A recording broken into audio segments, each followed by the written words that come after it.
प्यारे बच्चों, आप सभी लगातार समान अध्ययन की विषय वस्तु को पढ़ते हैं।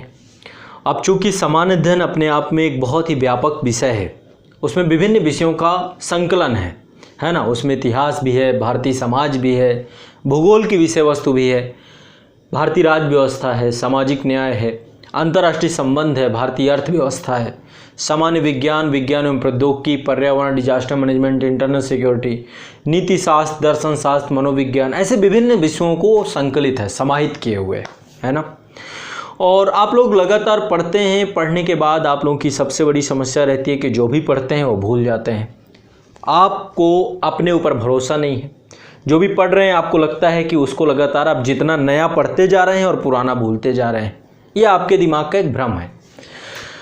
अब मैंने बहुत सारे विषयों को आसान बनाने का प्रयास किया है कई माध्यमों से, मास्टर वीडियो के माध्यम से, ऑनलाइन बैचेस के माध्यम से, वहाँ पर समग्रता से मैंने विषय वस्तुओं को पढ़ाया है, ऑफलाइन बैचेस के माध्यम से और विभिन्न प्रकार की क्विक रिवीजन सीरीज़ के माध्यम से। विभिन्न विषय जो भी आपने मेरे माध्यम से पढ़े हैं तो निश्चित तौर पे बड़ी संख्या में छात्र लाभान्वित हुए हैं। इतिहास जैसा विषय जो बच्चों को लगता था कि बहुत डाटा, बहुत तथ्य, बहुत सारी ऐसे, वो विषय भी उनको आसान लगा है।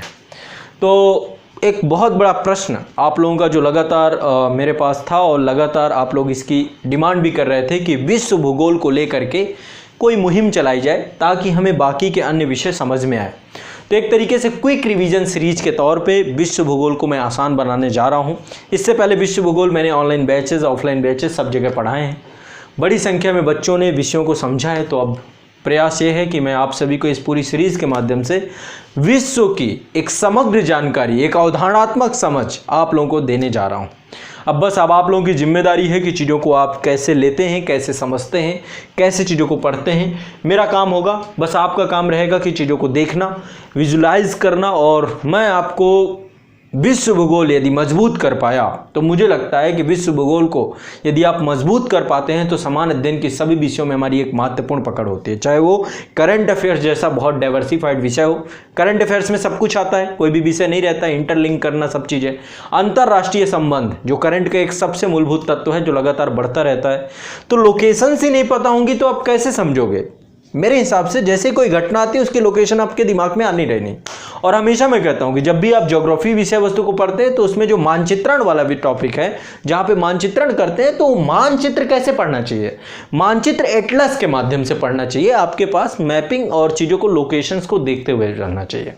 तो बहुत डाइवर्सिफाइड तरीके से पूरे के सेशन लेने जा रहा हूँ और आप लोगों के सुझावों की हमेशा मैं प्रतीक्षा करता हूं। और निश्चित तौर पे ये एक बहुत ही महत्वपूर्ण कारगर विषय वस्तु होगी। तो विश्व भूगोल से शुरुआत करने जा रहा हूं। और मैं आप सभी को जो ये लगता है ना कि आप लोगों को भूल जाती हैं चीज़ें, मुझे लगता है ये आज से आप लोग नहीं कहेंगे कि मुझे चीज़ें भूल जाती हैं।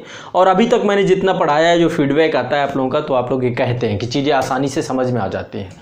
तो विश्व भूगोल पढ़ने के बाद आपका दायरा बढ़ जाएगा, आपकी समझ बढ़ जाएगी, आपको एक एक विषय वस्तु बहुत आसानी से समझ में आ जाएगी। मैं बहुत बेसिक से लेकर चलता हूं, जैसा कि आपको पता है कि कभी भी कोई टॉपिक उठाता हूं तो बहुत बेसिक से लेकर चलता हूं। तो विश्व भूगोल में मैं मानचित्रण वाला टॉपिक जो है, जहां पे लोकेशंस वाली बात है कि कहां पे क्या है, अभी देख रहे हैं ना, ये पूरा मानचित्र है और विश्व का ही मानचित्र है। और इसमें आपका भारत इसके अंतर्गत ही है। भारत का भूगोल हम अलग से पढ़ते हैं क्योंकि हम भारत के जितनी भी परीक्षाएं हैं, आप भारत को एग्जाम को ध्यान में देके देते हैं। तो बहुत, और हर एक व्यक्ति को, हर एक छात्र को, हर एक, चाहे आप पढ़ रहे हो, स्टूडेंट हो या फिर स्टूडेंट नहीं भी हो, आपको मानचित्र का ज्ञान होना चाहिए, है ना। यदि आप पर्यटन करने के लिए जाते हैं, आप कुछ भी जाते हैं, आपको एक अच्छी समझ होनी चाहिए विश्व भूगोल की। तो इसी प्रयास के तहत मैं आपको बहुत सारी चीज़ें दिखाऊंगा भी, और इसमें मैं विभिन्न माध्यमों का प्रयोग करूंगा। और निश्चित तौर पे आप सभी इस पूरे के पूरे कार्यक्रम से लाभान्वित होंगे और सभी क्लासेस को अच्छे से देखेंगे। ठीक है, तो चलिए आज एक महत्वपूर्ण टॉपिक के साथ इस विषय वस्तु का शुभारंभ करते हैं। और आशा करता हूं कि आप सभी इसको लेकर के सुझाव भी देंगे, प्रतिक्रिया भी देंगे और इससे व्यापक तौर पर लाभान्वित होंगे। ठीक है, तो विषय वस्तु जो हम प्रारंभ करेंगे, विषय वस्तु का नाम मैंने दिया है, ये है आपका, शुरुआत हम करेंगे महाद्वीप से, मतलब लोकेशन से महाद्वीप। आपको ये टॉपिक को मैं शुरू कर रहा हूँ, कॉन्टिनेंट, महाद्वीप। अब देखो यदि आप फिजिकल ज्योग्राफी में चले जाते हो तो पहली बात आती है कि महाद्वीपों का निर्माण हुआ कैसे, ये मानचित्र आ कैसे गया, क्या ये मानचित्र ऐसा ही था, क्या पृथ्वी के निर्माण के समय जब धरती बनी है ना, ब्रह्मांड का विस्तार हो रहा है ना लगातार, इसके लिए महाविस्फोट सिद्धांत दिया गया है, तो क्या उसी दौरान ऐसा मानचित्र था या लगातार बना? तो इसको लेके बहुत सारे सिद्धांत हैं, मैं उन पे नहीं जाऊंगा, वो जब भौतिक भूगोल पढ़ाया जाएगा तब बताया जाएगा। मैं सिर्फ यहाँ पे आपको लोकेशंस बताना चाहता हूँ। ये पूरा का पूरा जो आपको मानचित्र दिख रहा है एक लंबी अवधि है, ऐसे नहीं बन गया है ना। चलो मैं इसको एक बार आपको दिखाता हूँ, इसका एक जो ग्लोब की छवि है, ग्लोब के माध्यम से आप इसको समझ पाएंगे बहुत आसानी से। इसकी पूरी की पूरी जो प्रतिकृति है वो दिखाने का प्रयास करता हूँ। ये रही आपकी पूरी पृथ्वी, हमारी अर्थ है, यहाँ पर देख रहे हैं लॉन्गिट्यूड लैटिट्यूड सारी चीज़ें हैं, और आप देख सकते हैं इसको हम थोड़ा सा अर्थ को, मैं ये आपकी जो है पश्चिम से पूरब की दिशा में आपकी अर्थ जो है क्या हो रही है, रोटेट हो रही है, घूम रही है, टिल्टेड है ये 23.5 डिग्री अपने अक्ष पे, ये एक इसका जो है अक्ष है। तो इन विषयों पर भी तो चर्चा हम करेंगे ही, और इसके बाद मैं आपको एक एक विषय वस्तु को बहुत अच्छे से जूम करके दिखाता चला जाऊंगा। आपको बड़ा आनंद आएगा, बहुत मज़ा आएगा, और चीज़ों को आप देखते भी जाएंगे, विजुलाइज करेंगे आप। मुझे लगता है डायरेक्ट लोकेशन पे ले जाऊंगा, और एक यात्रा आपकी जब होगी तब आपको बड़ा आनंद आने वाला है। ठीक है, बहुत मज़े से आपको चीज़ों को देखने को मिलेंगी, और बहुत मज़े से एक एक विषय वस्तु को आप समझने का प्रयास करेंगे। मुझे नहीं लगता कि शायद आपने कभी ऐसा पढ़ा हो या पढ़ने का प्रयास किया हो। ठीक है, तो उसी स्तर पर ले जाने का प्रयास मेरा रहेगा, और एक एक कॉन्टिनेंट को मैं बहुत अच्छे से दिखाऊंगा भी, और एक्सप्लोर करने का भी प्रयास करूंगा। ठीक है बच्चों, चलो फिर आगे चलते हैं, अपनी विषय वस्तु को समझने का प्रयास करते हैं। तो पहली बात हो गई, मैंने टॉपिक आपको क्या बताया, टॉपिक है आपका महाद्वीप, टॉपिक है आपका महाद्वीप, महाद्वीप कॉन्टिनेंट। आप लोगों ने सुना होगा कि महाद्वीपों की संख्या कितनी है, 7 है ना। एक और महाद्वीप आया, एक नया महाद्वीप आया है जिसका नाम है, अभी मैं नाम और सारी चीज़ें आपको बताऊंगा। एक नया महाद्वीप है जो कि ऑफिशियल नहीं है, सिर्फ और सिर्फ उसकी जानकारी दी गई है, और इसका नाम है जीलैंडिया, जीलैंडिया महाद्वीप। शायद मुझे नहीं लगता कि आप में से कुछ लोगों ने इसका नाम सुना हो, और इसका 94% हिस्सा भी समुद्र के अंदर है, छोटा सा हिस्सा ही है इसका, न्यूजीलैंड के पास हिस्सा है ये पूरा, तो शायद मुझे लगता है कुछ लोगों ने सुना भी हो। तो 7 महाद्वीप तो आप पढ़ते ही रहे हैं, एशिया की बात हो है ना, अफ्रीका की बात हो, उत्तरी अमेरिका, दक्षिणी अमेरिका, अंटार्कटिका, यूरोप, ऑस्ट्रेलिया, ये सब महाद्वीप आप लोग लगातार सुनते रहे हैं। लेकिन जीलैंडिया शायद आपने ना सुना हो, तो इसको भी दिखाऊंगा, बताऊंगा इसके बारे में कुछ चीज़ें। अभी हाल फिलहाल में ही वैज्ञानिकों के द्वारा दावा किया गया है, लेकिन मुद्दा बस ये है कि ये महाद्वीप अभी 94% हिस्सा इसका समुद्र के अंदर है, और यदि टोटल इसका ओवरऑल पूरा का पूरा हिस्सा देखें तो ये ऑस्ट्रेलिया का 2/3 है। तो यदि ये एक महाद्वीप के तौर पे उभरता है तो ऐसी स्थिति में विश्व का सबसे छोटा महाद्वीप यही हो जाएगा। अभी तो ऑस्ट्रेलिया है एकमात्र देश, और महाद्वीपीय देश है पूरा ऑस्ट्रेलिया, है ना। तो चलिए एक एक को देखने का प्रयास करते हैं। सबसे पहले विश्व में कुल महाद्वीपों की संख्या कितनी है, 7 महाद्वीप है। ठीक है, ये अनऑफिशियल है, सिर्फ और सिर्फ इसकी जानकारी दी गई है। ठीक, पहली बात तो ये। अब एक एक महाद्वीप को थोड़ा सा मैं चाहता हूँ कि आप लोग देख लें और समझ लें। ठीक है, मानचित्र के माध्यम से पहले यहाँ से दिखा देता हूँ, फिर मैं आपको उसका डायरेक्ट व्यू दिखाऊंगा। तो पहला महाद्वीप है आपका एशिया। मैं सबका क्षेत्रफल भी साथ साथ प्रयास करूँगा कि सबका क्षेत्रफल भी लिखता चलूँ, और निश्चित तौर पे आप जो है, तो पहला है आपका एशिया, एशिया महाद्वीप। ठीक है, अब इसका क्षेत्रफल बहुत ज़्यादा है, मैं नहीं चाहता कि आप इसे याद करिएगा, कोई भी बच्चा इसे याद नहीं करेगा, मैं सिर्फ एक रफली आइडिया दे रहा हूँ ताकि आपको क्लियर हो जाए कि कौन सा कैसा है। ठीक है, तो इसका क्षेत्रफल है 4,45,79,000 वर्ग किलोमीटर। बिल्कुल मत याद करना, कोई ज़रूरत नहीं है, मैं बस एक रफली आइडिया दे रहा हूँ आप लोगों को। ये पहला हो गया आपका एशिया। दूसरा महाद्वीप आपको पता है क्षेत्रफल के आधार पे, बड़े मतलब क्षेत्रफल का मतलब है कितना एरिया है, कितना ज़्यादा है, तो अफ्रीका है दूसरे नंबर पे, और इसका क्षेत्रफल है आपका 30 लाख। देख रहे हैं, मैं एक चाहता हूँ कि रफली आपके पास एक आइडिया है, ज़रूर आए, और आप इसको बिल्कुल क्लियर हो जाएं। ठीक है, चीज़ों को लेकर के। तो 30 लाख, वो माफ़ करिएगा 3,65,000 वर्ग किलोमीटर ये है, 65,000 किलोमीटर स्क्वायर। ये आपका अफ्रीका है दूसरे नंबर पे। तीसरे नंबर पे यदि हम चलते हैं तो तीसरे नंबर पे आपका आता है उत्तरी अमेरिका। ये है आपका नॉर्थ अमेरिका, नॉर्थ अमेरिका है और इसका क्षेत्रफल आपका कितना है, इसका क्षेत्रफल है आपका 2,42,56,000 वर्ग किलोमीटर स्क्वायर। ठीक है। नेक्स्ट आपका चौथे नंबर पर है दक्षिण अमेरिका। देखो जो पूछा जाएगा वो मैं आपको बताता जाऊंगा, बस मैं आपको एक तो क्रम पहले बता रहा हूं कि पहले नंबर पे आपका एशिया है, दूसरे नंबर पे अफ्रीका है, तीसरे नंबर पर उत्तरी अमेरिका है, चौथे नंबर पर दक्षिणी अमेरिका है। और दक्षिणी अमेरिका का जो क्षेत्रफल है 1,78,19,000 किलोमीटर स्क्वायर यानी वर्ग किलोमीटर, चौथे नंबर पे ये है। पांचवें नंबर पे है अंटार्कटिका। अंटार्कटिका महाद्वीप आपका यहाँ पर है पूरा। ठीक है, तो पांचवें नंबर पे है, अभी मैं दिखाऊंगा इसको, आपको मैप में दिखाऊंगा प्रॉपर अंटार्कटिका। ठीक है, अंटार्कटिका ये यहाँ पे कोई रहता नहीं है, लेकिन ये भी एक बर्फीला महाद्वीप है। तो इसका क्षेत्रफल है 1,32,09,000 किलोमीटर स्क्वायर वर्ग किलोमीटर। ठीक है, ये आपका किस नंबर पे है, ये इस आधार पे है इंपॉर्टेंट, इसका 5वां नंबर है क्षेत्रफल के आधार पे। छठवें नंबर पे यूरोप, ये आपका है, ये पूरा यूरोप है, इसको उपमहाद्वीप यहीं से कट जाता है पूरा। यूराल पर्वत, यूराल नदी, काला सागर, ये अभी मैं चर्चा करूंगा इस चीज़ों को और लोकेशंस भी आपको दिखाऊंगा। तो छठवें नंबर पे है आपका यूरोप। छठवें नंबर पे क्या है बच्चों, यूरोप। छठवें नंबर पे यूरोप है आपका। और यूरोप जो है इसका क्षेत्रफल कितना है, यूरोप का क्षेत्रफल आपका है 99 लाख। अब देखिए काफ़ी कम हो गया, अभी करोड़ पे बात हो रही थी, अब हमारी इस पे बात आ गई 99,38,000। ठीक है, किलोमीटर स्क्वायर। ठीक है, यूरोप की है। और 7वें नंबर पे सबसे छोटा है आपका ये है ऑस्ट्रेलिया। ऑस्ट्रेलिया महाद्वीप, इसका कितना है, ऑस्ट्रेलिया महाद्वीप का है 76,88,287 किलोमीटर स्क्वायर। तो इन सब का एरिया है, ये एरिया वाइज बात है। अब मैं थोड़ा सा एक चीज़ तो मैंने आपको ये बता दी, अब ये एरिया आपको याद नहीं करना, लेकिन एक क्रम याद करके रखना है। सबसे नंबर 1 क्या है आपका, नंबर 1 में क्या है आपको बिल्कुल याद होना चाहिए, एशिया। नंबर 2 पे अफ्रीका, नंबर 3 पे उत्तरी अमेरिका, नंबर 4 में दक्षिणी अमेरिका, नंबर 5 में अंटार्कटिका। तो बहुत आसान है क्रम, देखिए पहले एशिया, एशिया से अफ्रीका है, अफ्रीका से उत्तरी अमेरिका, उत्तरी अमेरिका से दक्षिणी अमेरिका, फिर अंटार्कटिका चली गई, यूरोप और ऑस्ट्रेलिया।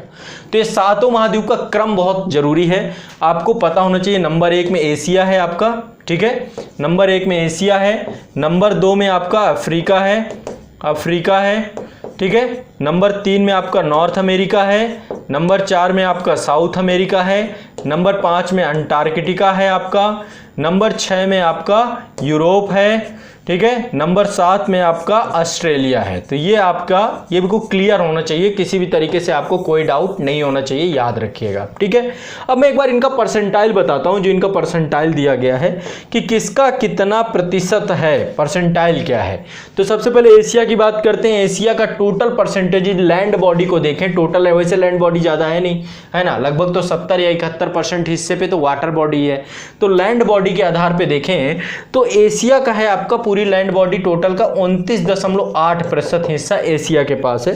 ठीक है, अफ्रीका के पास कितना है, 20.3%। ठीक है, अफ्रीका के पास कितना है, 20.3% अफ्रीका के पास है। इसके बाद उत्तरी अमेरिका के पास 16.2% अफ्रीका के पास है।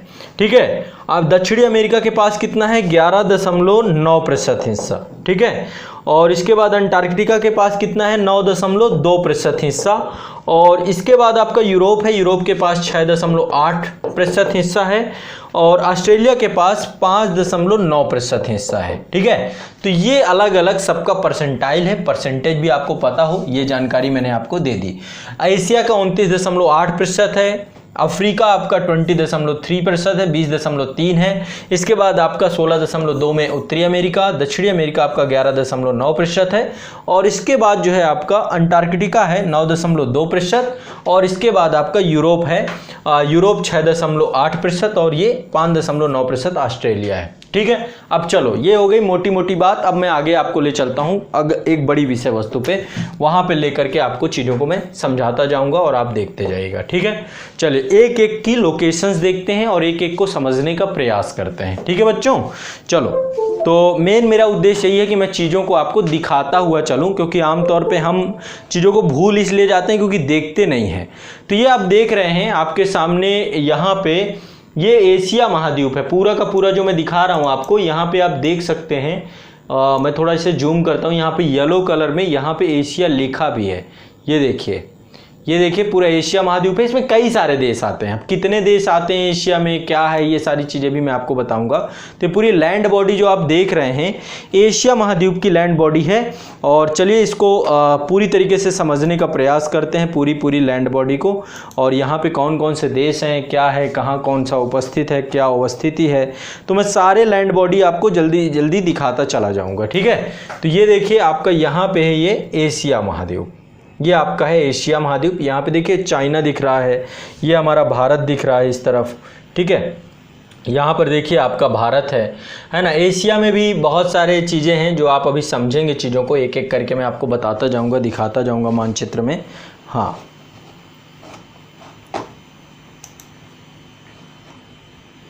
अब यहाँ पे मैं एक बार देखूंगा। देखो अब इसको बांट सकते हैं, एशिया महाद्वीप तो वैसे बहुत बड़ा है, तो इसको आप बांट सकते हैं, ठीक है। कैसे बांट सकते हैं यही चीज़ मैं आपको यहाँ पर समझाना प्रयास करूँगा। एशिया महाद्वीप को थोड़ा सा जूम कर लेता हूँ मैं। अब यहाँ पे आप देखेंगे ये पूरा का पूरा हिस्सा है। अब एशिया मान लो, चलो यहाँ से सेंटर समझते हैं, इस एशिया से यहाँ पे मध्य एशिया, ये वाला हिस्सा आप देखेंगे यहाँ पर, ये मध्य एशिया का हिस्सा है। मैं स्पेसिफिक तरीके से भी आपको इन चीज़ों को दिखाऊंगा।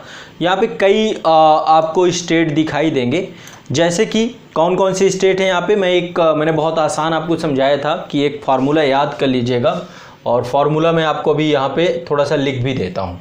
एक फार्मूला है मध्य एशिया को समझने के लिए, और वो फार्मूला है K2T2U। कजाकिस्तान है ना, Kazakhstan, Kyrgyzstan, Uzbekistan, Turkmenistan, Tajikistan, इसको बोलते हैं मध्य एशिया, है ना। इसके बाद इसको देख लीजिए दक्षिणी एशिया। दक्षिण एशिया में कई सारे देश हैं।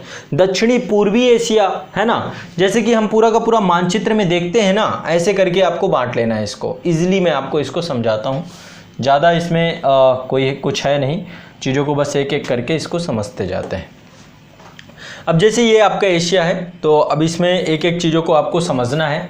देखिए मैंने ये चीज़ आपको बता दी है, अब इस पे आगे बढ़ते हैं। 1 मिनट।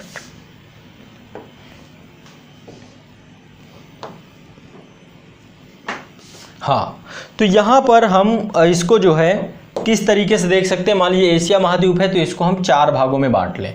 एक आपका सेंटर पॉइंट होता है हमेशा, और सेंटर पॉइंट के बाद जो है पूर्वी, ये जैसे कि ईस्ट होता है, इधर वेस्ट होता है, इधर साउथ होता है ना, इधर साउथ होता है, ऊपर नॉर्थ होता है, और इधर क्या होगा, ये आपका साउथ ईस्ट हो जाएगा। तो ऐसे करके आप इसको बांट लीजिए। पश्चिमी एशिया, पूर्वी एशिया, उत्तरी एशिया, दक्षिणी एशिया, और इनके अंदर क्या क्या कंट्री हैं, ये चीज़ें जब हम डिटेल में जाएंगे तो एक एक करके चीज़ों को दिखाने का मैं प्रयास करूंगा। चीज़ों को आप देखते भी जाइएगा एक एक करके। तो चलिए अभी मुझे बहुत सारी लोकेशंस आपको दिखानी है और बहुत सारी जानकारी आपको देनी है, तो एक एक करके जानकारी हम यहाँ पर मैं आपको साझा करना प्रारंभ करता हूँ। कुछ चीज़ें आप लोग लिखते भी जा सकते हो, है ना। तो टोटल संख्या क्या है, अभी मैं बहुत सारी लोकेशंस आपको दिखाता भी चला जाऊँगा। बहुत सारी लोकेशंस आप मेरे साथ लगातार देखते चले जाएंगे। तो ये रहा एशिया महाद्वीप का, आप पूरा देख सकते हैं। ये पूरी की पूरी लोकेशन आपकी एशिया की लोकेशंस है। और अब मैं चलता हूँ दूसरी लोकेशन आपको दिखाता हूँ, वो है अफ्रीका की लोकेशन। दूसरी लोकेशन पे चलते हैं, दूसरी लोकेशन में चलते हैं अफ्रीका की लोकेशन पे। अभी जस्ट आप देखेंगे हम चले गए अफ्रीका के लोकेशन पे, दूसरी लोकेशन है, और ये है आपका अफ्रीका महाद्वीप, ठीक है। दूसरा महाद्वीप है ये, और जैसा कि मैंने इसका आपको क्षेत्रफल भी बताया था और इसका परसेंटेज भी बताया था। तो दूसरा महाद्वीप है। अब कैसे, कौन सा महाद्वीप किस महाद्वीप से पृथक होता है, अलग होता है, इस चीज़ को भी समझने का हम लोग प्रयास करेंगे। इसके बाद तीसरा महाद्वीप है, आप सीधा हम चलेंगे कहाँ पर, उत्तरी अमेरिका महाद्वीप पे। तीसरा महाद्वीप हम लोग कहाँ जा रहे हैं, उत्तरी अमेरिका महाद्वीप। देखिए अभी आपके सामने आ जाएगा। तो ये रहा आपका उत्तरी अमेरिका महाद्वीप, और थोड़ा सा मैं इसको जूम कर देता हूँ। ये है, ये पूरा उत्तरी अमेरिका महाद्वीप है। और एक बार हम इसको अच्छे से समझने का प्रयास करेंगे पूरे के पूरे महाद्वीप को। ठीक है, ये पूरा विशाल महाद्वीप ये भी है और यहाँ पे बहुत ही महत्वपूर्ण देश हैं, खासकर अमेरिका, कनाडा, है ना, मेक्सिको, 3 बड़े देश हैं और इन तीनों देशों को यूनाइटेड स्टेट ही आपको दिख रहा है और उसके 50 राज्य, इसमें से एक अलास्का है और दूसरा हवाई है, तो वो प्रशांत महासागर पे है और अलास्का आपका बेरिंग जल संधि से पृथक होता है रसिया के साथ। रसिया का ही पहले हिस्सा था, बाद में यूएस ने इसको परचेज़ किया, ख़रीद लिया। अब चलते हैं, तीसरा है आपका दक्षिणी अमेरिका, है ना, दक्षिणी अमेरिका। एक महाद्वीप है दक्षिणी अमेरिका महाद्वीप, तो तीसरा महाद्वीप आपका दक्षिणी अमेरिका है। ये रहा, ये आ गया आपका दक्षिणी अमेरिका, है ना, देख रहे हैं, ये तीसरा महाद्वीप है आपका दक्षिणी अमेरिका। ये भी आपका एक बहुत ही महत्वपूर्ण देश है और ये है, आप देख सकते हैं, प्रायद्वीपीय देश के तौर, महाद्वीप के तौर पे है, प्रायद्वीपीय महाद्वीप के तौर पे है। यहाँ पे 12 के आसपास राज्य हैं। कहाँ पे कितने देश हैं ये भी चीज़ हम देखेंगे। अगला आपको चलते हैं अंटार्कटिका। अंटार्कटिका अभी देखेंगे, आपके सामने अंटार्कटिका ओपन हो जाएगा 5वें नंबर पे और ये दक्षिणी ध्रुव है, एक तरीके से देखा दक्षिणी ध्रुव इसी महाद्वीप पे अवस्थित है। अंटार्कटिका पे ही आपका दक्षिणी ध्रुव अवस्थित है, तो ये देखिए आपका पूरा का पूरा ये क्या है, अंटार्कटिका महाद्वीप है यहाँ पर और दक्षिणी ध्रुव पूरा इसी पे अवस्थित है। नेक्स्ट हम आगे बढ़ते हैं, अंटार्कटिका के बाद अगला महाद्वीप है आपका, वो है यूरोप। यूरोप ये देख सकते हैं, यहाँ पर बहुत महत्वपूर्ण देश हैं और एक समय विश्व के विभिन्न क्षेत्रों पर इन देशों ने राज किया। ये वैसे पूरा एक महाद्वीप है, इसको यूरेशिया महाद्वीप कहते हैं। यूरोप और एशिया दोनों एक साथ जुड़े हुए हैं, लेकिन कुछ भौगोलिक कारक हैं जो इनको पृथक करते हैं, जैसे यूराल पर्वत, अभी मैं दिखाऊंगा आपको। यूराल पर्वत, यूराल नदी, कैस्पियन सागर, काला सागर, भूमध्य सागर, ये सब मिल करके लाल सागर और आपका सुएज नहर, ये सब अलग करते हैं, है ना। तो अभी सभी को हम एक एक करके यहाँ पर देखेंगे। ये आपकी यूरोप का है, यहाँ पे देख सकते हैं यूके है आपका, है ना, यहाँ पे फ्रांस है, फ्रांस के बाद यहाँ पर पोलैंड है, जर्मनी है, डेनमार्क है, इटली है ना, ये सारे पूरे नार्वेनियन का है, नार्वे है, स्वीडन है, फिनलैंड है, इस्टोनिया है, लाटविया है, लुथानिया है, बेलारूस है, ठीक है, तो बहुत सारे, रोमानिया है, बुल्गारिया है, नीचे यूनान है, ग्रीस है ना, तो ये सारे देश आप देख पा रहे हो। हंगरी है, स्लोवाकिया है, ऑस्ट्रिया है, तो काफ़ी देश यहाँ पर आप देख पा रहे होंगे। नीदरलैंड है, एक बहुत ही महत्वपूर्ण देश के तौर पे नीदरलैंड है। तो ये विभिन्न देश हैं, मैं एक बार इनको सारे आपको दिखाने का आगे चल के प्रयास करूँगा। नेक्स्ट हम चलते हैं, अगला है हमारा ऑस्ट्रेलिया।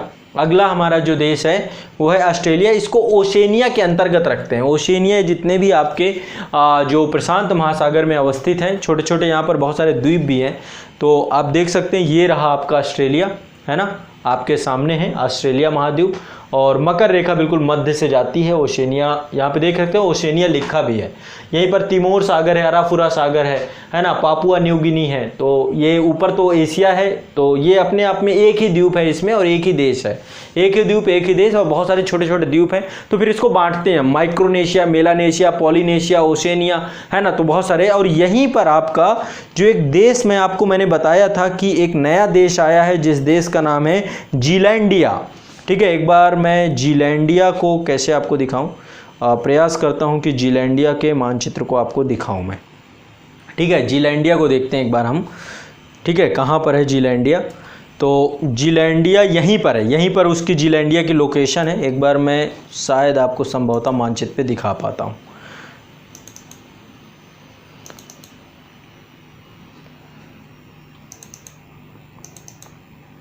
हाँ, ये देख सकते हैं कि यहाँ पे ये मैप है और इस मैप में जीलैंडिया को दिखाया गया है।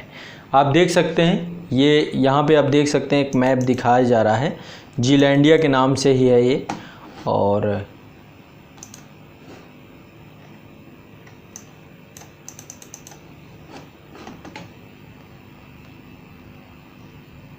तो एक नया अब देखो, जब अभी तो इसको लेकर कुछ कह नहीं सकते हैं, लेकिन ये हमेशा होता रहता है कि कहीं ना कहीं पे कोई ना कोई ऐसी घटना आती है जो दिखती जाती है। ये आप देख सकते हैं यहाँ पर जीलैंडिया आप देख रहे होंगे, यहाँ पे लिखा हुआ है ना जीलैंडिया, जीलैंडिया है ना, यही है। ठीक है, तो ये आपका कहाँ पे है, ऑस्ट्रेलिया महाद्वीप से जो न्यूजीलैंड लगा हुआ है ना, उसी के पास है। और इसका लेकिन मात्र मैंने जैसा कि आपको बताया 94% हिस्सा ही है जो अभी है, और ये कोई अभी मान्यता प्राप्त नहीं है, सिर्फ एक दावा है कि वैज्ञानिकों ने एक नया महाद्वीप खोजा है और चूंकि आप जानते हैं एक विशाल भूखंड के तौर पे हैं, महाद्वीप और महासागर दो ही संरचनाएं हैं जो प्रमुख तौर पे हैं, तो एक विशाल भूखंड के तौर पे उपस्थिति है इनकी, और उसी के बारे में यहाँ पर हम चर्चा कर रहे हैं।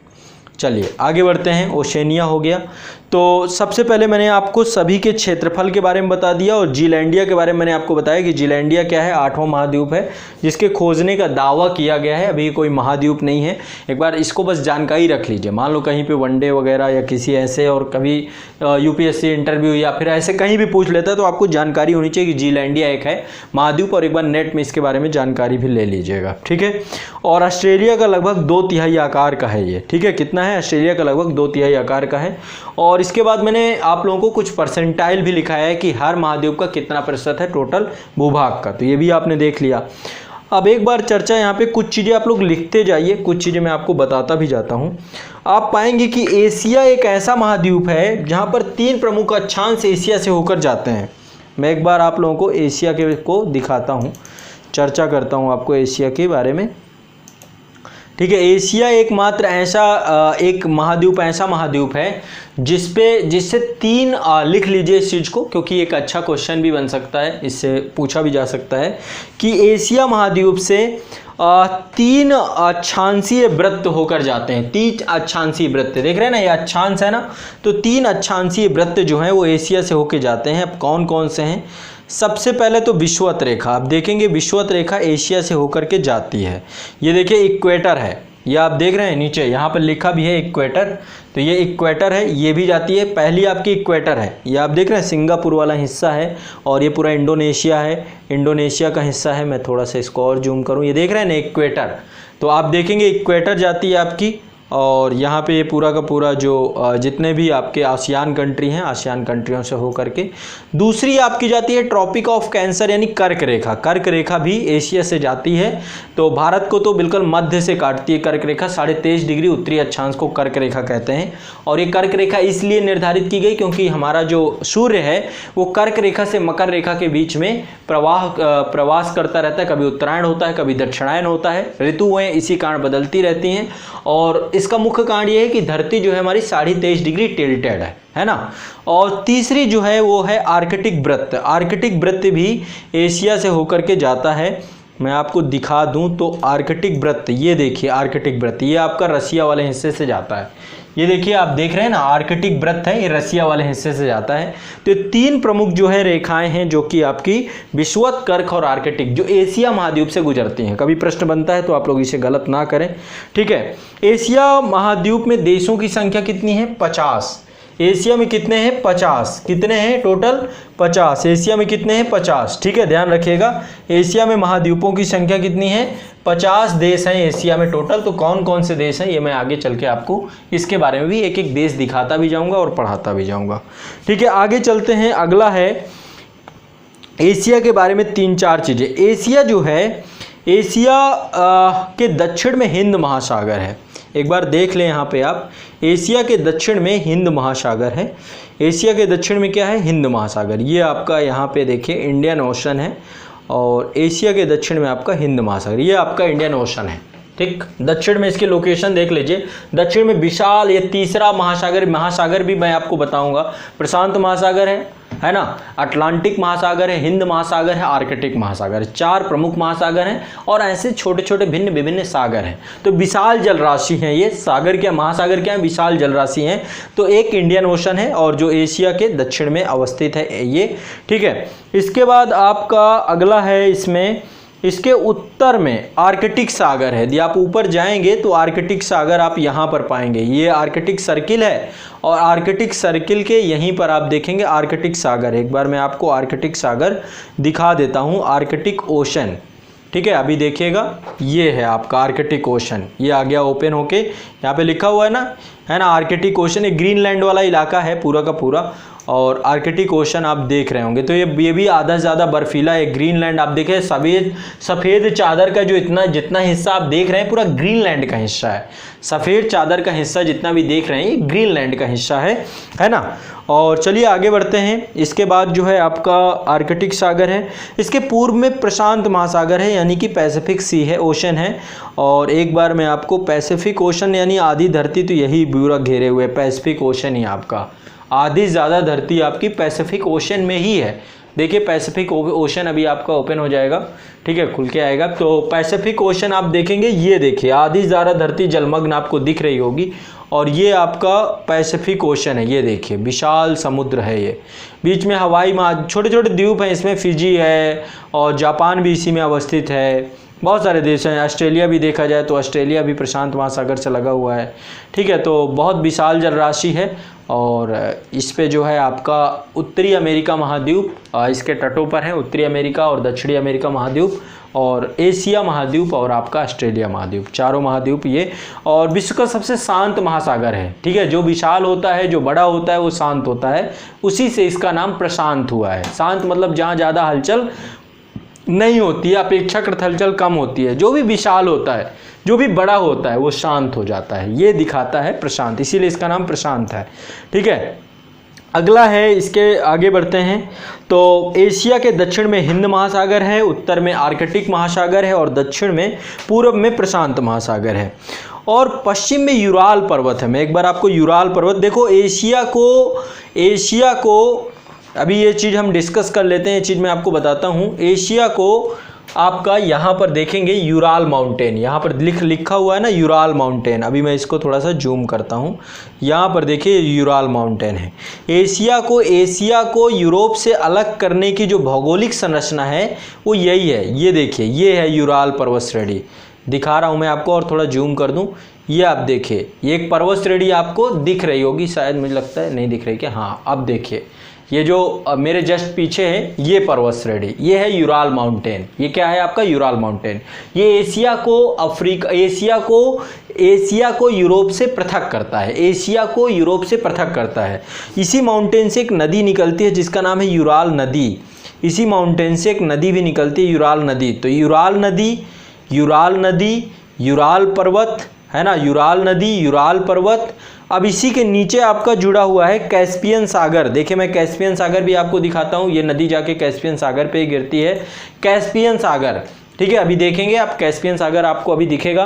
तो एशिया को यूरोप से अलग करने वाली एंटिटी क्या क्या है, ये देखिए कैस्पियन सागर आ गया, ठीक है। ये आपके सामने ये जो सी है कैस्पियन सी, यहीं पे 2-3 सी हैं आपका और इससे यूरोप के बहुत सारे, यूरोप के भी और एशिया के बहुत सारे देश यहाँ से लगते हैं। बहुत सारी नदियाँ इसमें जल गिराती हैं, बहुत सारी नदियों का उद्गम क्षेत्र भी है ये।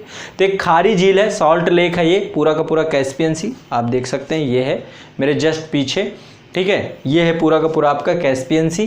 तो यूराल पर्वत, यूराल नदी, कैस्पियन सागर और इसके साथ ही आपका काला सागर, ठीक है। काला सागर भी है, काला सागर जस्ट बगल में है, ये देखिए ये है आपका काला सागर, ब्लैक सी, ठीक है। रसिया ये यूक्रेन वाला पूरा मुद्दा था, तो दोनों बिल्कुल अलग अगल बगल हैं। आप एक ये आपका कैस्पियन सी है और ये आपका ब्लैक सी है, ठीक है। ये आपका काला सागर है, ये आपका कैस्पियन सी है।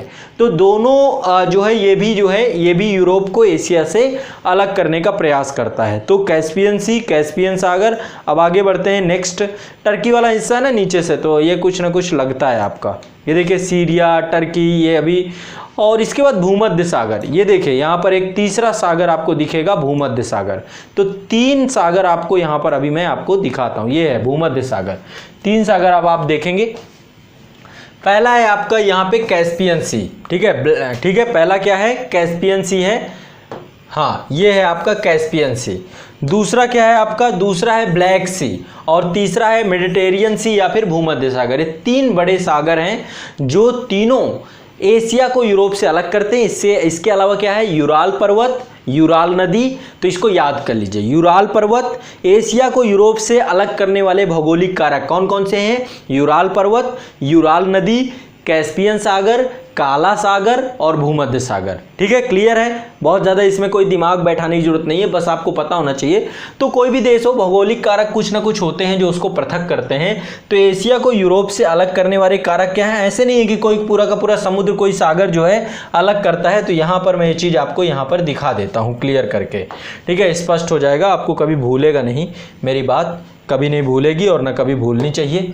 यहाँ पे ये वाला हिस्सा है, यहीं पर आपका पड़ता है यूराल नदी, यहीं पर आपका यूराल पर्वत है।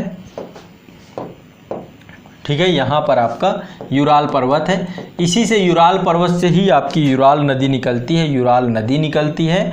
और यूराल नदी कहाँ जाती है? यूराल नदी कैस्पियन सागर पे जाती है, ये रहा आपका कैस्पियन सागर। ठीक है, कैस्पियन सागर, और यहीं पर आपका काला सागर है, ये रहा आपका काला सागर, और ये रहा आपका भूमध्य सागर।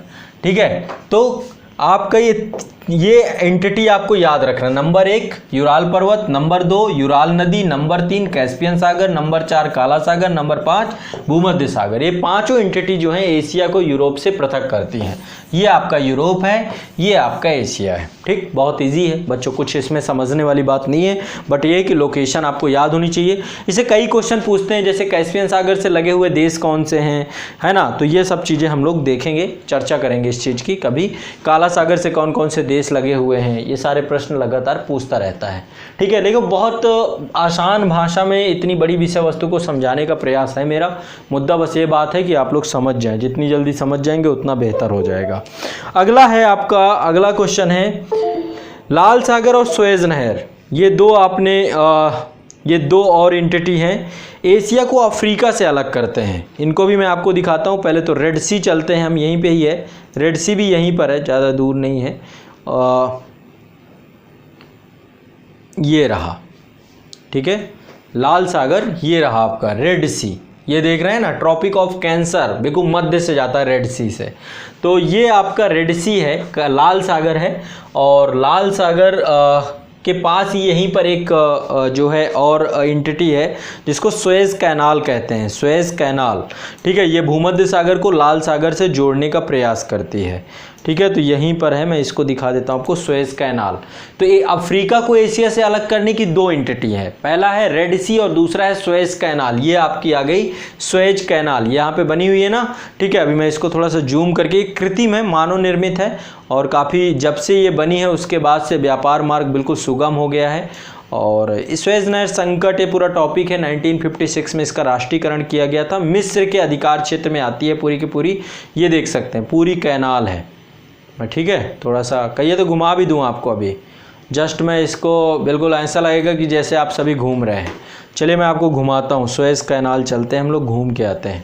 ठीक है, ये लीजिए, इसका 3D व्यू है ये, और ये सुएज कैनाल पे आप आ गए। अब चलिए, यहाँ पे बहुत सारे शिप हैं, अपना भी शिप लीजिए आप, और चलिए मेरे साथ घूम के आइए। तो ये देख रहे हैं बहुत सारे शिप यहाँ पे, उसकी पिक्स आपको दिख रही होंगी। जैसे एक ये शिप है, इसकी सब गूगल से पिक्स हैं सारी। तो ऐसे करके शिप लगातार, ये बहुत ज़्यादा ऐसा नहीं है कि बहुत ज़्यादा इसका है, लेकिन ये है कि सुएज नहर और रेड सागर को मेडिटेरियन सी या भूमध्य सागर से जोड़ती है, और इस तरीके से यूरोप और एशिया के व्यापार को इसने सुगम कर दिया है जब से ये बनी है। और ये देख सकते हैं पूरा का पूरा, इसका पूरा हिस्सा ये ऐसे जोड़ती है पूरा की पूरी, ये इस तरीके से दो महासागरों को जोड़ने का प्रयास करती है ये। ठीक है, ये चलिए, ये व्यू आपको सबसे मज़ेदार लगेगा। ये आपको लाल सागर है और ये आपका भूमध्य सागर है, और ये बीच में सुएज नहर है। ठीक, और इसको लेकर बड़ा विवाद भी हुआ था। ब्रिटेन चाहता था अपना अधिकार क्षेत्र, लेकिन फाइनली मिस्र के कब्जे पे है। भाई जिसकी ज़मीन पे उसी के तो होना चाहिए। ब्रिटेन ने जिब्राल्टर जल संधि है ना, उसको भी इन्होंने क्या कर रखा है, कैप्चर कर रखा है। तो अफ्रीका से अलग होता है ये दो एंटिटी, याद रखना है, लाल सागर सुएज नहर, और यूरोप से अलग होने यूराल पर्वत, यूराल नदी, काला सागर, कैस्पियन सागर और भूमध्य सागर। ये आपको 5 एंटिटी ये याद रखनी है। अब आगे पढ़ते हैं, आगे चलते हैं, बेरिक जल संधि, बेरिक जल संधि। अब आगे बढ़िए आप, बेरिक जल संधि क्या है? एक बेरिक जल संधि, ये जल संधियाँ होती हैं। मैं थोड़ा सा जल संधियों के बारे में आपको बताऊं ज़्यादा आसान भाषा में। जल संधियाँ जो होती हैं वो दो बड़ी जल राशियों को आपस में जोड़ने का प्रयास करती हैं, या दो बड़े स्थल खंडों को, भूखंडों को आपस से अलग करने का प्रयास करती हैं। जैसे ये देखिए, यहाँ पर है बेरिंग स्ट्रेट, है ना। दो बड़ी जलराशियां हैं, आर्कटिक महासागर है और यहाँ पे अटलांटिक महासागर है। आर्कटिक महासागर को अटलांटिक महासागर से बहुत आपको जूम करके मैं दिखा रहा हूँ, यदि देखेंगे तो ये कुछ ऐसे है। यहाँ पर देखिए दो विशाल भूखंड है, अलास्का है और साइबेरिया है, ये रसिया का हिस्सा है और आपका तो उत्तरी अमेरिका महाद्वीप जो है, उत्तरी अमेरिका महाद्वीप एशिया से पृथक होता है बेरिंग जल संधि से। एशिया से उत्तरी अमेरिका कैसे अलग, बेरिंग जल संधि से। ये क्वेश्चन कई बार पूछा गया है। तो एशिया को हमने पहले देखा यूरोप से कैसे अलग होता है। यूरोप से 5 एंटिटी हैं, कौन कौन सी, पहले मैंने बताया यूराल पर्वत, मेरे साथ दोहराओ, यूराल पर्वत, यूराल नदी, कैस्पियन सागर, काला सागर, भूमध्य सागर। अमेरिका से कैसे अलग होता है, बेरिंग जल संधि से। अमेरिका, अलास्का चूंकि अमेरिका का हिस्सा है, कनाडा इसके बाद आता है, तो बेरिंग स्ट्रेट से एशिया अमेरिका से, और अफ्रीका से रेड सी और सुएज नहर, लाल सागर और सुएज नहर। ये पांचों मतलब ये तीनों महाद्वीप आपने कंपेयर करके देख लिए, 3 महाद्वीप। उत्तरी अमेरिका से कैसे, बेरिंग स्ट्रेट से, बेरिंग स्ट्रेट से उत्तरी अमेरिका महाद्वीप। इसके बाद आपने कहाँ से देख रहा है, इसके अलावा आपका क्या है, बेरिंग स्ट्रेट, ठीक है, उत्तरी अमेरिका महाद्वीप, अलास्का और साइबेरिया वाला हिस्सा। इसके बाद हमने क्या देखा, इसके बाद हमने देखा आपका अफ्रीका से रेड सी और सुएज नहर, क्लियर रखिए बिल्कुल दिमाग में। यूरोप से यूराल नदी, यूराल पर्वत है ना, यूराल पर्वत, यूराल नदी, कैस्पियन सागर, भूमध्य सागर और काला सागर। ये क्लियर होना चाहिए। 5 एंटिटी वहाँ है, 2 एंटिटी यहाँ है, 1 एंटिटी यहाँ है। तो ये कैसे पृथक होता है, कैसे अलग होता है, क्या क्या भौगोलिक और प्राकृतिक सीमाएं हैं, ये चीज़ हम लोग यहाँ पर डिस्कस कर चुके। अब आगे बढ़ते हैं, यूरोप की बात करते हैं। ये हो गई एशिया की बात कि आसपास एशिया के क्या है। एशिया के आसपास आपने काफ़ी चीज़ों को देख लिया मोटे मोटे। अब बात करते हैं यूरोप की, थोड़ा सा। यूरोप को आप देखेंगे तो यूरोप एक ऐसा देश है जो कि चारों तरफ से सागर से घिरा हुआ है, विभिन्न प्रकार के सागर है। मैं यूरोप ले चलता हूँ आपको, ये आ गए हम यूरोप में, ठीक है। देखिए इसको अटलांटिक महासागर है, यहाँ पे ये अटलांटिक महासागर का हिस्सा है। आप देखेंगे इधर का हिस्सा ये अटलांटिक महासागर है, ये अटलांटिक महासागर है, ये आपका यूरोप है, ये आपका यूरोप है। तो यहाँ पे भूमध्य सागर है एक तरफ से, तो इसको भूमध्य सागर ने घेर रखा है, दूसरी तरफ से अटलांटिक महासागर ने घेर रखा है। ऊपर उत्तरी सागर बोलते हैं इसको, और आर्कटिक महासागर इसके और ऊपर है, सबसे ऊपर आर्कटिक महासागर है, ठीक है। ये देखिए पूरा आर्कटिक महासागर है यहाँ पे, ये पूरा आर्कटिक महासागर है ऊपर का हिस्सा, ये भी यूरोप को पूरी तरीके से घेरे हुए है। अटलांटिक महासागर और तीसरा है आपका भूमध्य महासागर, तो तीनों तरफ से ये घिरा हुआ है। और एशिया से कैसे पृथक होता है, फिर वही बात, एशिया से कैसे पृथक होता है, फिर वही बात, यूराल पर्वत, यूराल नदी और आपका 3 एंटिटी और, कैस्पियन सागर, काला सागर और भूमध्य सागर। दिमाग बिल्कुल खुला रखो, ये सारी चीज़ों को आप लोगों को अपने मैप में लोकेट भी करते जाओ, मेरे साथ यदि मैपिंग भी करते जाओगे और मज़ा आ जाएगा आपको। अब बात करते हैं यूरोप अफ्रीका से कैसे अलग होता है। तो यूरोप अफ्रीका से अलग होने के लिए, यूरोप को अफ्रीका से अलग होने के लिए एक यहाँ पर एक है जिब्राल्टर जल संधि। मैं एक बार आपको दिखाता हूँ, जिब्राल्टर जल संधि है जो यूरोप और अफ्रीका को अलग करती है, ठीक है। जिब्राल्टर जल संधि,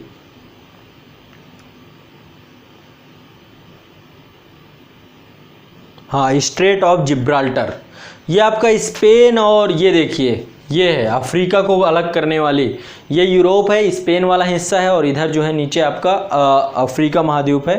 मैं आपको एक बार इसको जूम आउट करके दिखाता हूँ, ये देखिए, ये आप देख सकते हैं, ये आपका स्पेन वाला हिस्सा है, ये मोरक्को वाला हिस्सा है, और यहाँ पे बीच में जिब्राल्टर जल संधि है। जिब्राल्टर ये आपका इसी में है, स्पेन के अंतर्गत ही है। वैसे ये जिब्राल्टर जल संधि ब्रिटेन के कब्जे में आती है, इसको लेकर के भी लगातार स्पेन के द्वारा कई बार ब्रिटेन से कहा गया कि भाई ये वापस कर दो, पर ब्रिटेन जानते ही हैं औपनिवेशिक देश रहा है तो वो चाहता नहीं है, क्योंकि इस यहाँ से बड़े स्तर पर व्यापार मार्ग है ये भी, और वो यहाँ से अटलांटिक महासागर से जहाज जिब्राल्टर जल संधि से होते हुए भूमध्य सागर प्रवेश करते हैं, और फिर भूमध्य सागर से सुएज नहर में प्रवेश करते हैं, और सुएज नहर से लाल सागर में प्रवेश कर जाते हैं। सुएज नहर से कहाँ प्रवेश कर जाते हैं, लाल सागर में प्रवेश कर जाते हैं, रेड सागर। फिर अरब सागर से व्यापार आपका खूब अच्छे से होता है, ठीक है। तो जल संधियाँ ये व्यापारिक क्षेत्र के तौर पे बड़े स्तर पे विकसित हुई हैं। तो ये आपकी जिब्राल्टर जल संधि है, ये इससे अलग होती है। इसके बाद यूरोप में तीनों ओर से सागर से घिरा है। देशों की संख्या यूरोप में कितनी है, यूरोप में देशों की संख्या 51 है, यूरोप में देशों की संख्या कितनी है? 51 है।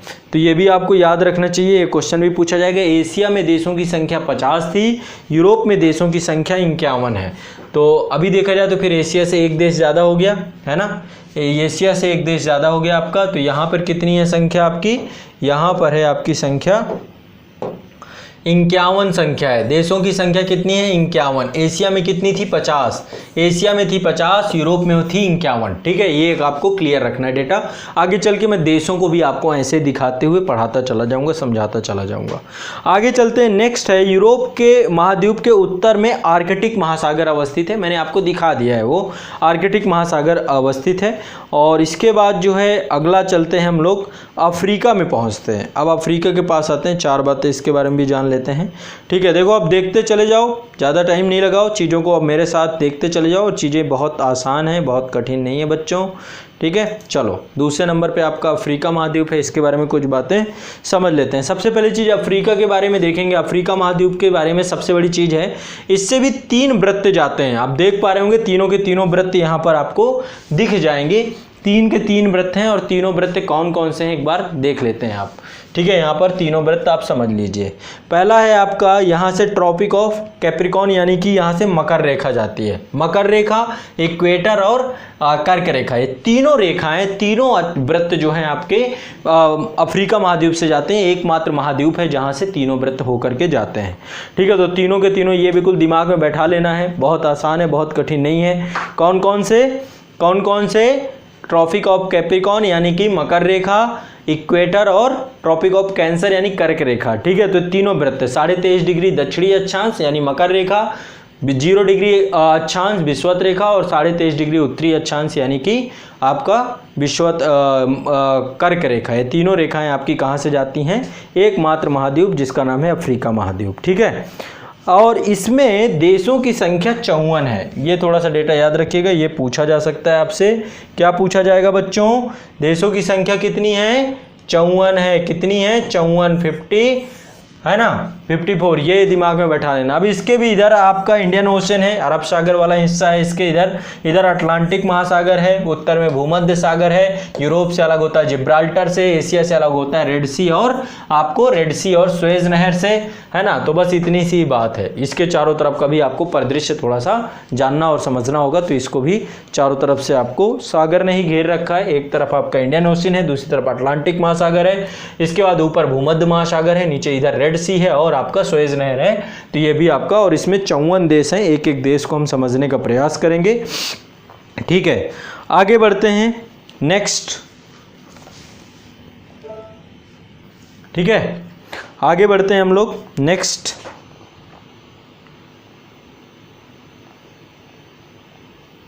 हाँ, उत्तरी अमेरिका। थोड़ा सा आप चलते हैं उत्तरी अमेरिका में। उत्तरी अमेरिका महाद्वीप, थोड़ा सा 2 बातें जान लेते हैं उत्तरी अमेरिका महाद्वीप के बारे में। एक पर्सन थे जिनका नाम था अमेरिका, इनका नाम क्या है? इनका नाम है अमेरिगो वेस्पुक्की। नाम एक बार याद रखिएगा इनका, अमेरिगो वेस्पुक्की। ठीक है, मैं थोड़ा सा इसको जूम कर देता हूँ। और इन्हीं पर्सन के नाम पे अमेरिका का नाम अमेरिका रखा गया। इस पूरे महाद्वीप का, उत्तरी अमेरिका महाद्वीप का नाम क्या रखा गया? किसके नाम पे? ये एक बहुत बड़े जो है उस समय अक्षांश और देशांतर रेखाओं, लॉन्गिट्यूड और लैटिट्यूड के बहुत बड़े ज्ञाता थे।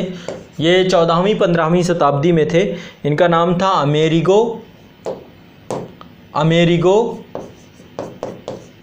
अमेरिगो वेस्पुक्की।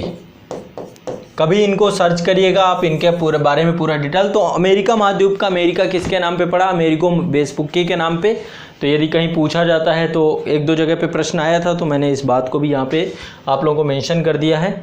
और इसके बारे में 2-3 बातें और। इस महाद्वीप में देश की संख्या 23 है, लगभग 23 देश हैं, है ना, उत्तरी अमेरिका में। मध्य अमेरिका भी इसके अंतर्गत आता है, तो थोड़ा सा इसको भी ध्यान रखिएगा। तो टोटल देश कितने हैं इसमें?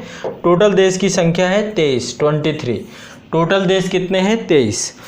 ठीक है, और इसके बारे में भी यदि आप जानना चाहें तो अटलांटिक महासागर इसके जो है पूर्व में अटलांटिक महासागर है, पश्चिम में प्रशांत महासागर है ना, और उत्तर में आर्कटिक महासागर है। ठीक है, एक बार जो है यदि आप इसके मानचित्र को सही से देखें तो आप पाएंगे, इधर आप देखेंगे तो पूरा का पूरा ये प्रशांत महासागर है, इधर आप देखेंगे तो आर्कटिक महासागर है, और ऊपर देखेंगे तो ऊपर आपका, माफ़ करिएगा, अटलांटिक महासागर है ये पूरब में, और उत्तर में देखेंगे तो आपका आर्कटिक महासागर है। ऊपर देखेंगे कनाडा से ऊपर जो ग्रीनलैंड और ये पूरा इलाका है तो ये आपका कहाँ पे है, और इससे भी देखेंगे तो आपको 2 सर्किल जाते हैं इससे, कर्क रेखा भी इससे होके जाती है और कर्क रेखा के साथ आर्कटिक वृत्त भी आपका उत्तरी अमेरिका महाद्वीप से होकर के जाता है।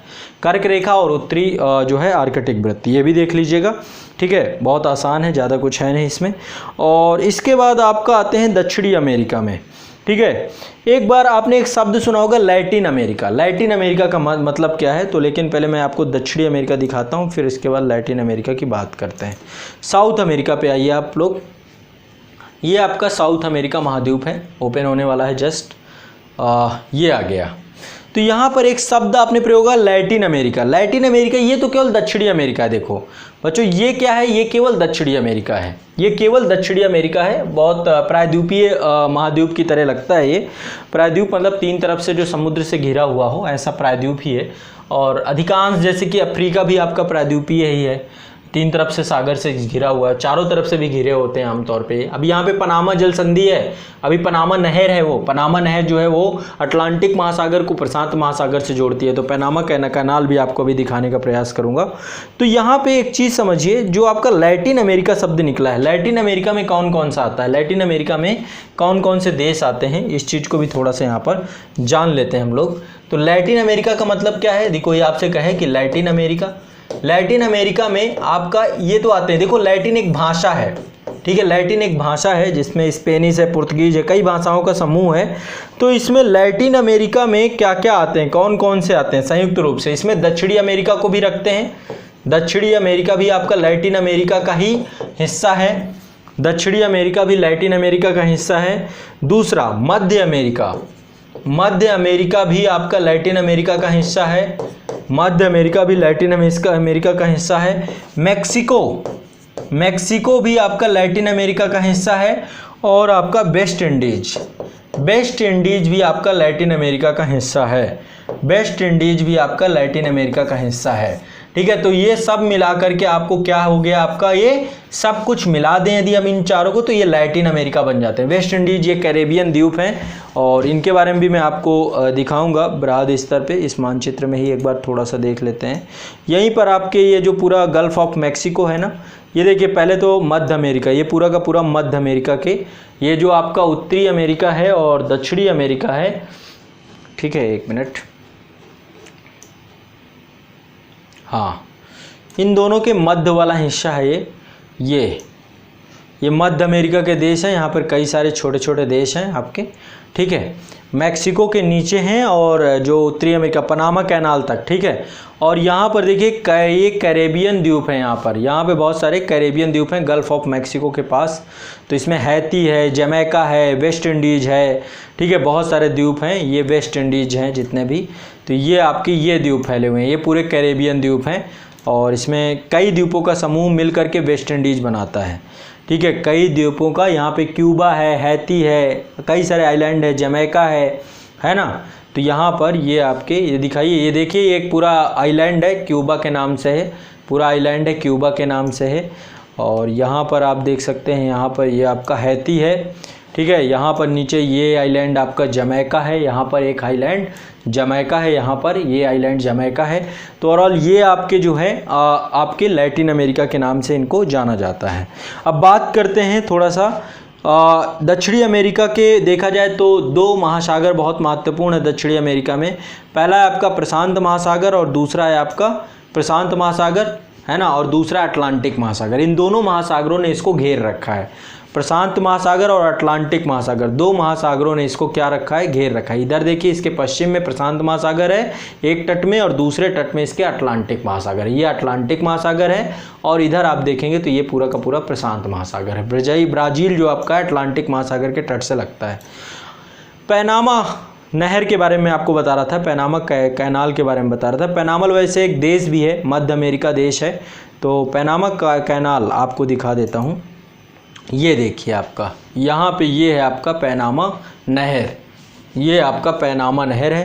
पैनामा कैनाल है जो कि अटलांटिक महासागर को प्रशांत महासागर से जोड़ती है।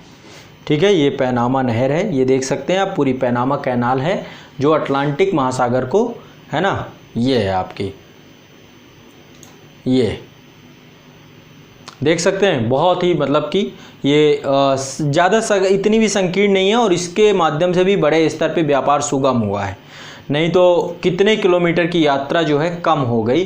तो अटलांटिक महासागर को जो है, अब मैं कहिए तो इसका 3D व्यू आपको यहाँ भी घुमा दूँ, देखिए पूरा का पूरा एक शिप जा रहा है।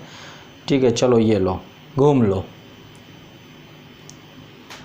एक नदी है इसमें और इसमें कई ये एक रिवर ही है, उसी रिवर पर ये बनी हुई है, चाग्रीस रिवर है और इसके बारे में मैं आप लोगों को बताऊंगा जब आगे डिटेल से जाऊंगा।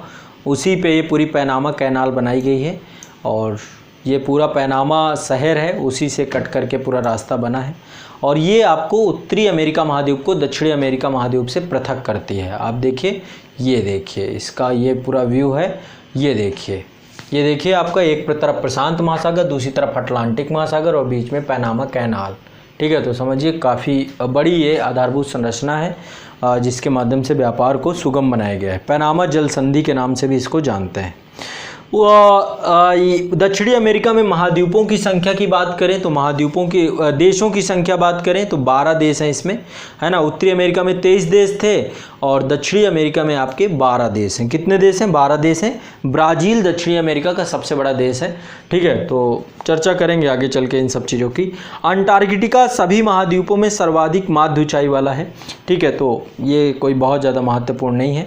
और आप नीचे देख लेंगे एक बार दक्षिणी ध्रुव को बात करेंगे तो ये है दक्षिणी ध्रुव। मैं अंटार्कटिका महाद्वीप आप लोगों को ले चलता हूँ। ये है आपका अंटार्कटिका महाद्वीप, पूरा बर्फीला रेगिस्तान की तरह आपको दिखेगा, ये है ना, बर्फीले रेगिस्तान की तरह आपको ये दिखेगा। ये देखिए, ये है अंटार्कटिका। ठीक है, दक्षिणी ध्रुव भी यहीं पर अवस्थित है, दक्षिणी ध्रुव है। और विभिन्न अभियान यहाँ पर सिर्फ प्रायोगिक तौर पे मानव बसाव नहीं है इसमें, है ना, मानव बसाव नहीं है क्योंकि यहाँ पर सूर्य का प्रकाश भी 6 महीने नहीं रहता है और टेम्परेचर बहुत ज़्यादा गिरा हुआ है ताकि मानव के रहने की अनुकूल दशाएं नहीं है, है ना, मानव यहाँ पर जीवित नहीं रह पाएगा। तो विशाल जलराशि यहाँ पर आपकी स्वच्छ शुद्ध पेयजलों के तौर पे भी ध्रुवीय प्रदेशों में जमी हुई है। तो इसके चारों तरफ आपका पूरा प्रशांत महासागर है, आर्कटिक महासागर है, हिंद महासागर है, ये सभी जो है इसके चारों तरफ हैं। और यहीं पर दक्षिणी सागर भी हिंद महासागर का हिस्सा है, वो भी है। ठीक है, तो ये रहा आपका, जब विशाल भूखंड जब पहले शुरुआत हुआ था, प्रारंभ हुआ था तो यहीं से हुआ था। यहीं पे पैंजिया पूरे महासागर, पूरे महाद्वीप एक जगह पे बटे हुए थे और बाद में फिर पूरे महाद्वीपों का विखंडन हुआ जिसे महाद्वीपीय विस्थापन सिद्धांत कहते हैं। वेगनर महोदय के द्वारा पूरा का पूरा सिद्धांत बताया गया था। ठीक है, तो आगे कभी चर्चा करेंगे इसके बारे में, महाद्वीपीय विस्थापन सिद्धांत क्या है ना, किस तरीके से हमने जो है प्लेट विवर्तनिकी सिद्धांत क्या है, कैसे जो है संवहनीय धारा सिद्धांत आए, तो सब चीज़ों को डिस्कस करेंगे। तो इस तरीके से आज के सेशन में बस इतना ही रखते हैं। महाद्वीपों के बारे में मैंने आपको सामान्य जानकारी दी। और एक क्वेश्चन और आपको बता दूं, यदि मैदानों का परसेंटेज देखेंगे तो यूरोप में मैदानी भाग का प्रतिशत सबसे ज़्यादा है। मतलब मैदानी परसेंटेज के हिसाब से यूरोप में मैदानी भाग का प्रतिशत सबसे ज़्यादा है और यूरोप एवं दक्षिण अमेरिका दोनों ही देशों में अधिक मात्रा में मैदानी भाग का विस्तार है। दक्षिणी अमेरिका में भी बहुत ज़्यादा मैदानी भाग है। उत्तरी अमेरिका में तो रॉकी है और भी बहुत सारी हैं पर्वत श्रेणियाँ हैं। आल्पस है, आल्पस आपका यूरोप की पर्वत श्रेणी है। और जो आपका दक्षिणी अमेरिका है यहाँ पर भी एंडीज है, लेकिन यहाँ पर भी जो अमेज़न नदी है, अमेज़न नदी के द्वारा बृहद स्तर पे मैदानी क्षेत्र का निर्माण किया जाता है। तो यूरोप में मैदानी क्षेत्र सबसे ज़्यादा है, दक्षिणी अमेरिका महाद्वीप में भी है लेकिन यूरोप से कम है। एशिया में बहुत सारा पठारी क्षेत्र और पर्वतीय क्षेत्र है, तो एशिया में परसेंटेज वाइज कह रहा हूँ, प्रतिशत के आधार पर यूरोप में सबसे ज़्यादा मैदानी क्षेत्र है। तो ये कुछ आपके तथ्य थे और जानकारी थी। आगे मैं आपको ये जानकारी साझा करूंगा। एक बार मुझे सुझाव ज़रूर दीजिएगा कि कैसे लगा पूरा का पूरा सेशन और इसमें क्या क्या और बेहतर चीज़ें की जा सकती हैं और चीज़ें समझ में आई हैं तो बताइएगा, फिर आगे पूरी की पूरी कड़ी जारी रहेगी। आप मुझे इसको लेकर कमेंट करिएगा। और दूसरी चीज़, इसको पूरे भारत में पहुंचाना है, सभी बच्चों के पास ये कंटेंट पहुंचना चाहिए, ये जिम्मेदारी आपकी है। तो इसको किसी भी प्लेटफॉर्म पे जहाँ पे भी आप जुड़े हैं, व्हाट्सअप, फेसबुक, हर जगह इसको साझा करना है, ठीक है, आपकी जिम्मेदारी है। चलिए इसी के साथ सत्र को समाप्त करता हूँ। इसी तरीके से बने रहिए। संस्थान के द्वारा लगातार आप लोगों की तैयारी लगातार व्यवस्थित क्रम पर करवाई जाएगी। बहुत बहुत शुक्रिया, आभार, धन्यवाद।